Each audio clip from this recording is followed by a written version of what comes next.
Ottone in Villa, la prima opera lirica del compositore veneziano Antonio Vivaldi e anche la prima opera lirica ad essere rappresentata alla Fenice dopo i 5 mesi di chiusura forzata imposti dal coronavirus.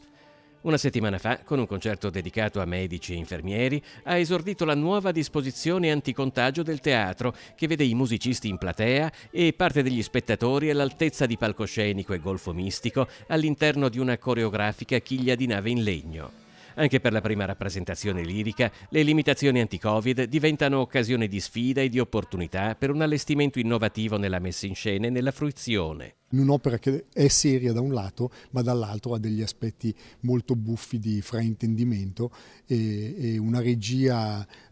messa nello spazio, in questo vasto spazio però complicato, perché ci si deve rivolgere a tutti gli spettatori in tutte le direzioni, e questa è una sfida in più.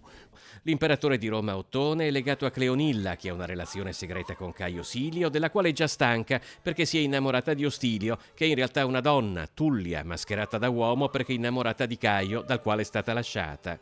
Vivaldi compose Ottone in Villa a 35 anni, era già un celebre violinista e compositore di musica strumentale, ma preferì mettere in scena la prima lontano da Venezia, al Teatro delle Grazie di Vicenza, temendo che un eventuale insuccesso potesse compromettergli la carriera.